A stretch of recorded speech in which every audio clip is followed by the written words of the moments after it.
నమస్కారం. ఎంఆర్ న్యూస్కి స్వాగతం. నేను మీ రవి. నెల్లూరు జిల్లా కావలి నియోజకవర్గం ఇండిపెండెంట్ అభ్యర్థిగా పోటీ చేస్తున్న పసుపులేటి సుధాకర్కు మద్దతుగా ఆయన సతీమణి పసుపులేటి సుగుణమ్మ బుధవారం రాత్రి దగదత్తి మండలంలో పలు గ్రామాల్లో ఎన్నికల ప్రచారం నిర్వహించారు. ఈ సందర్భంగా ఆయా గ్రామ ప్రజలు ఆమెకు భారీగా బాణసంచా కాల్చి పూలు చల్లుతూ మహిళల ఆర్తలిస్తూ ఘనంగా స్వాగతం పలికారు.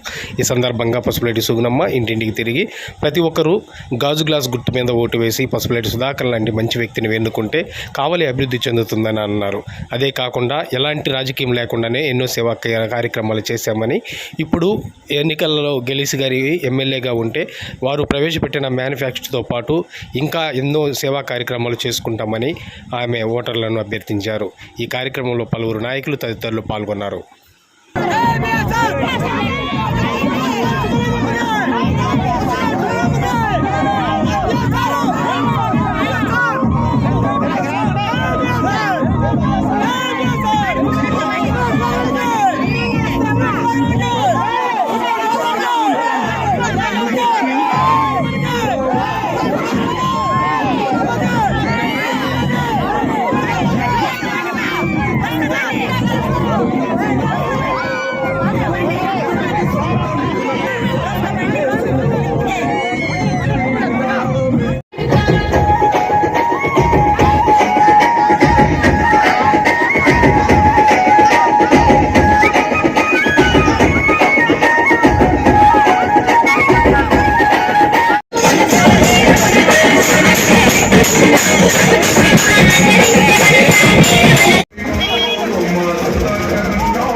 ఉద్యోగాలు చేయాలి, మనం మొత్తం రోడ్లు వేయించుకోవాలి, ప్రతి పల్లెటూరులో మంచినీళ్ళ వసతి రావాలి, హాస్పిటల్ చిన్న చిన్న హాస్పిటల్ రావాలని ఎన్నో కోరికలు ఉన్నాయి మాకు.